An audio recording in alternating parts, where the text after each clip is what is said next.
everyone, and welcome to today's Wild Rift video. Today you're going to be watching my promotion game from Challenger up to Sovereign, the highest rank that you can achieve in Wild Rift. And in this video I'm not really going to talk too much about the gameplay. I'm more going to talk about my ranked experience and honestly why grinding to Sovereign is honestly not that fun at all. I think there's a big thing right now in Wild Rift, especially with matchmaking. A lot of people complain about matchmaking, how the system works, and there are some points that I completely agree with as well. You know, the first thing that we can really talk about is kind of the Fortitude cards, how the Fortitude works, rank loss preventions, and things like that. And also Galio's Aegis coming in recently as well, kind of boosting that potential up even more. The big thing right now in Wild Rift is honestly, the more games you play, the easier it will be for you to climb. And that's just the honest truth, unfortunately. That people can play 1,000 games in one season and reach Challenger with like 49 or maybe even lower win percentage. And that for me is kind of really sad for a game like Wild Rift. And it honestly, for me, kind of takes the competitiveness out of the game, because there might be someone like me or someone else with maybe similar stats. My stats this season were, I think I got Sovereign in under 300 games with a 60% win rate. Honestly, it probably could have been higher if I didn't int some of my jungle games that I played. Some of the junglers this season I've been playing have a pretty low win percentage. But when you have a player like me, or you know, there's loads of people that have probably better stats than me as well, when you put them in the same game as someone that's played 1,000 games with like a 2 KDA and a 50% win rate, it kind of takes the fun out of it completely. You know, I think it just becomes really, really difficult because, of course, Wild Rift is still a team game. Even though that there are some roles and there are some champions that you can carry by yourself, you're still relying on your teammates to not int and to still help you out when it comes to team fights and when it comes to objectives and everything as well. So honestly, in my opinion, I hope that in patch 6.3 Riot finally starts to understand that Fortitude cards are just kind of ruining the game, in my opinion. I think that we should either go back to the old LP system, which we had before, or just try a point system where you don't get Fortitudes. I kind of like Galio Aegis. I don't mind Galio's Aegis because it kind of helps the instances of you have a 60% win rate, you perform really well in one of your games, but unfortunately you have a player on your team that goes like 0-10 on Yasuo, for example, and you'll still get Fortitude points, or you'll get the rank loss prevention if you get an S rating in that loss. Unfortunately, I flashed a little bit too late. I should have flashed much earlier, but a little bit of a mistake there. So I don't mind Galio's Aegis, but there are also some exploits that some people have been able to figure out as well, that you could just play for SVP, you can just play for S rating every single game, and you don't actually play for the win, which I don't see that too often, to be honest with you. So I'm completely fine with that. I think people just abuse it if they want to, but I don't see the fun in that at all. I don't see the fun of playing like Xayah in a side lane, just running down, inting every single game and just taking towers and playing for S ratings every single game. I don't see the fun in that personally, so I would never do that, and I wouldn't really recommend anyone else to do that as well. It might help you climb, but you know, at the end of the day, Wild Rift is still a game and you still want to have fun. So I really think that, yeah, for me, I don't mind Galio's Aegis, and I like that there is a system in play where if you do perform well, you don't actually get the loss. And you could still do this even without, you know, rank Fortitude. You could do like a mark system where you have like maybe 1 or 2 marks. If you get a gold SVP rating, or if you get an S rating, then you get 2 marks, which gives you that loss prevention. If you get a silver SVP rating, then you get 1 point. And that's the only system that I would really have in play for Wild Rift. I think this whole Fortitude card, Fortitude system, you know, you get more points for first win of the day, you get more points for playing with friends and things like that as well. It just ruins the competitiveness for me. And, you know, coming from League of Legends and playing League of Legends since like season 2, reaching Diamond, you know, multiple seasons in League of Legends, and understanding how League of Legends used to be, and then moving over to a game like Wild Rift, it just feels like the game is gifting you a way to climb. They're just trying to make people stay and make people still play the game because it's easier to climb, and they feel, you know, they feel like they've achieved something. You know, even with me with Sovereign, I feel like I haven't really achieved that much. You know, playing Sovereign and getting Sovereign, you know, is fine. I think it's still great if you can do it in like under 300 games, if you have a good win rate and if you have a good KDA. I think that you should be pretty proud of yourself. But if you're spamming thousands of games a season and, you know, you have 48% win rate and you get Challenger, then me personally, I don't really see like the achievement in that. I just feel like that's just the case of someone playing a lot of games and eventually the ranked Fortitude system coming in to basically help you out with your ranked experience. That's kind of my opinion of the way that I see that. And, you know, I think the biggest achievement, and even that now is becoming a bit of a problem, is legendary queue. You know, when you reach master, you can play legendary queue, which is Wild Rift's solo queue version, where you basically don't know your teammates, you don't know the enemies. It's completely random who you get. Of course, there's still a ranking system and there's still some sort of rank Fortitude in there, but it's not as bad as solo queue. But they have made some changes recently, which again is making it easier for you to climb. There are actually some legend players with, again, below 50% win rate. So we're kind of losing the ranked experience completely because people are either abusing 5Q or they're abusing the Galio's Aegis system, or you just get unfortunate in some of your games. And some of them, this is a bit of unlucky play. Still got the kill anyway. But then we're also losing the legendary queue experience as well, because legendary queue used to be the mode where people would go into, you would play solo queue and you would try and reach legend, and that would be your biggest achievement of the system. If you could reach legend, then you would prove yourself as a great player. But starting, I think it was this season, maybe even last season as well, there have been some legend players that I've seen that are below 50% win rate, which in my opinion shouldn't really happen. Like, you shouldn't be able to reach ranks like Challenger, like Grandmaster with below 50% win rate, because that means that you are not winning most of your games. So that's just my opinion on rank. I still think that rank Fortitude should be deleted, but I think we're too far into Wild Rift now. You know, the game's nearly been out for 5 years and we've had the new rank, so I say new rank system, the quote unquote new rank system, for I would say 2 years now. Correct me if I'm wrong. I think it's like roughly 2 years now that we've had the new rank system with the points, with the rank Fortitude as well. So I think we're too late into Wild Rift now, where they're going to completely change the rank system or even reset the rank system at this point. I would love just a full flat reset of ranked. Everyone goes back to bronze. Everyone goes back to, you know, no stats.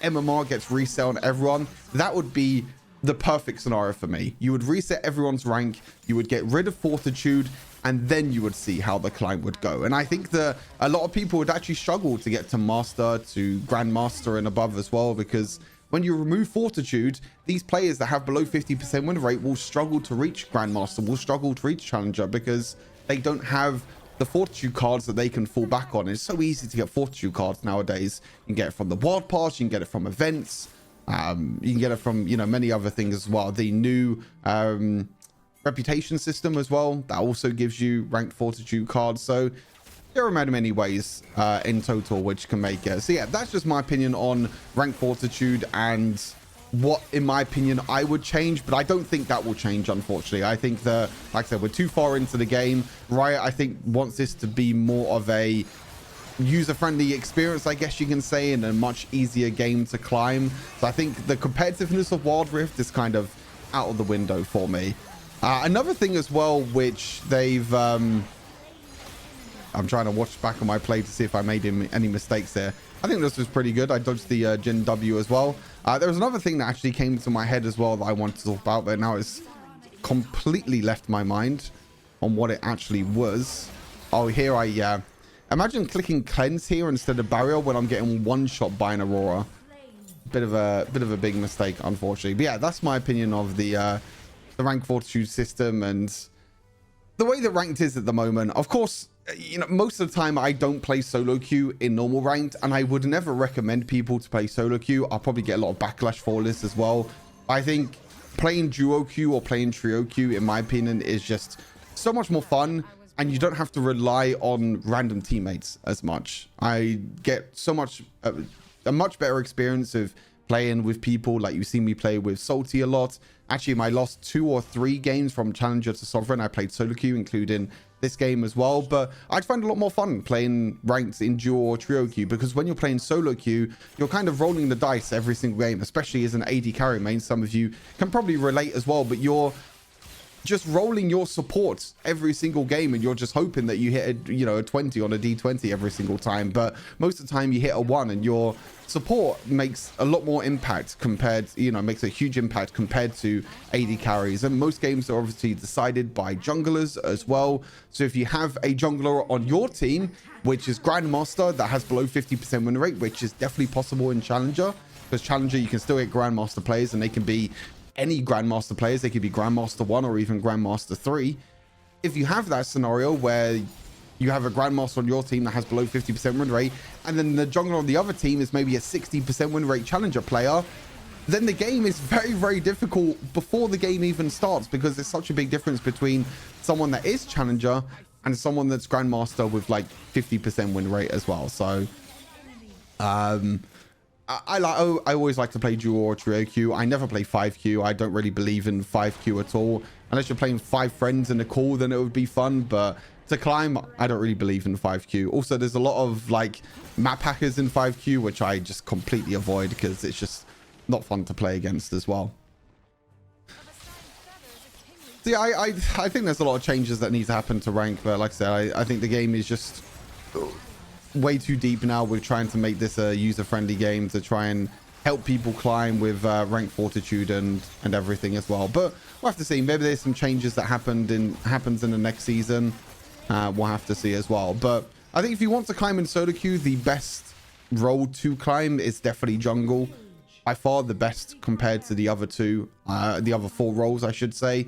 I would say the order, in my opinion, is jungle first, then mid lane, then support, then top lane, then AD carry. That's my opinion. Jungle being by far the best. You can impact every single role. You can just AFK farm. You get the most experience and most gold out of any other champion in the game. You get more gold than mid laners and top laners that can farm their lanes all the time. You get the most gold. You have the most impact.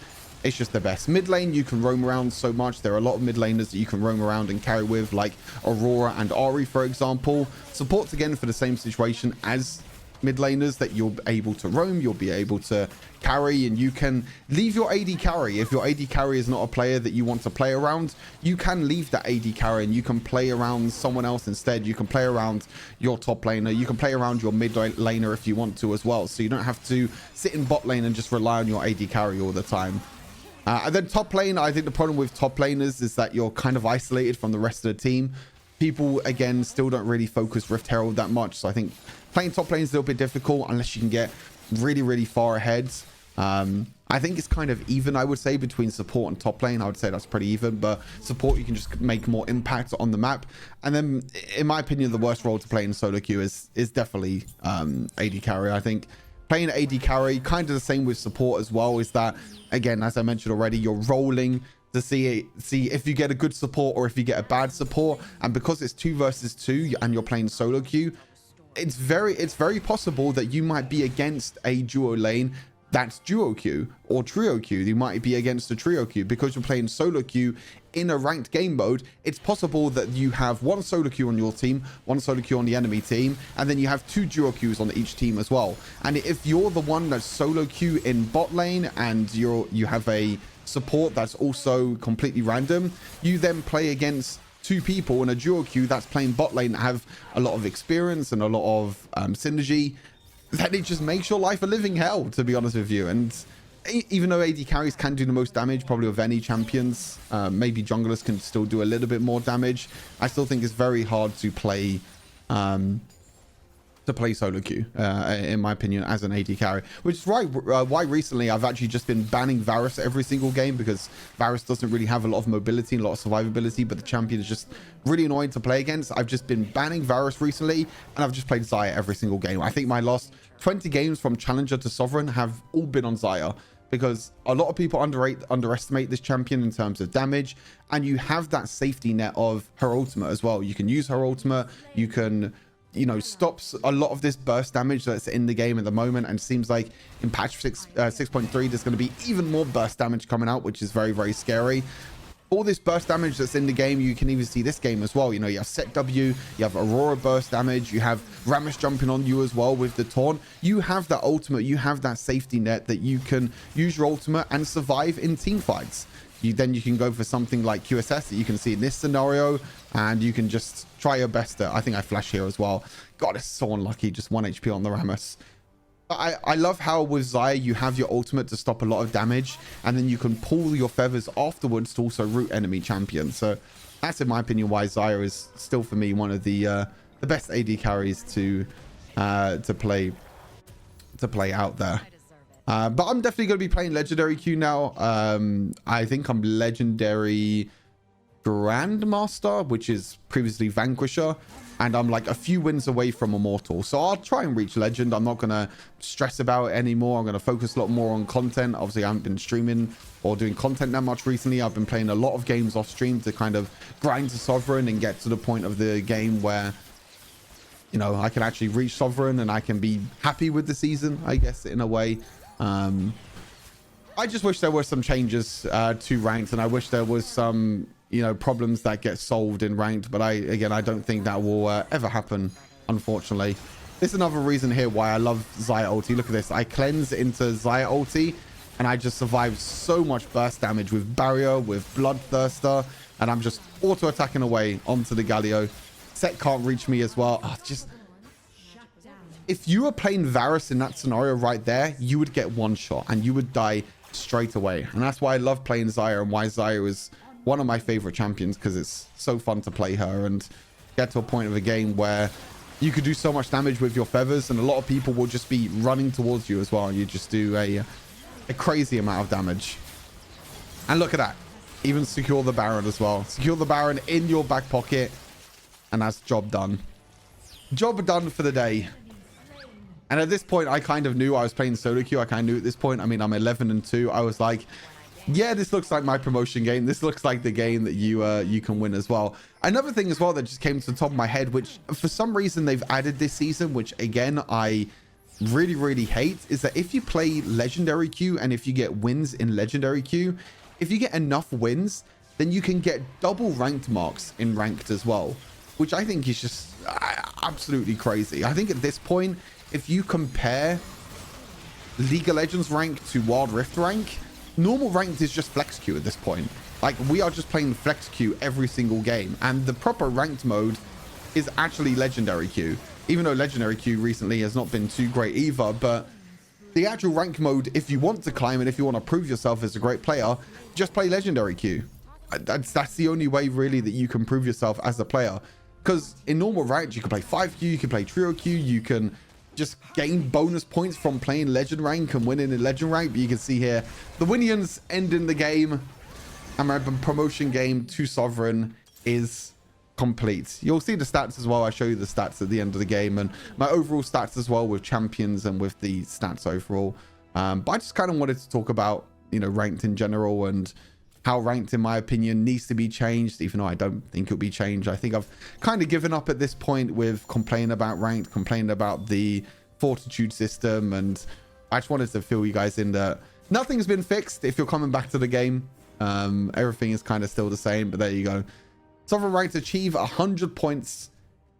And actually, for me, this is pretty good as well, because for me, I ended last season in Grandmaster, so I actually started in Emerald 2. So I didn't start in Diamond 4 like Sovereign players, or I didn't start in Emerald 1 like Challenger players. I actually started all the way down in Emerald 2. So it actually made it a little bit more difficult for me to grind from Emerald all the way up to Sovereign. But like I said, my stats are pretty decent. You'll see my stats now. I think I got 60% win rate in the end, which is quite nice. These are my champion stats. Of course, Xayah, Varus, and Ashby are my favorite champions to play. Just ignore my Kha'Zix and Viego win rate. We just to completely ignore that. That's just not a thing at all. There are some games where I just wanted to play jungle and it just didn't work out. There you go. 60% win rate, just under 300 games as well, which I think is a pretty decent achievement. I think my KDA is, yeah, 5 KDA, average of 30,000 damage a game. 800 gold per minute is also pretty good as well. For 800 gold per minute is also pretty good as well. For 80 carries, you don't get that much crazy gold per minute, so I think it's actually pretty good to get 800 gold per minute on 80 carries. But yeah, hopefully you enjoyed the gameplay. Hopefully you enjoyed my yapping session of ranked and how ranked can still be fixed, and there's still opportunities for it to be fixed. Maybe next year will be the year for Wild Rift where ranked mode will be fixed and we'll actually be able to climb and actually achieve something, but we'll have to wait and see. But until next time, take care of yourselves, have a good rest of the day, and I'll see you all in the next Wild video. Peace.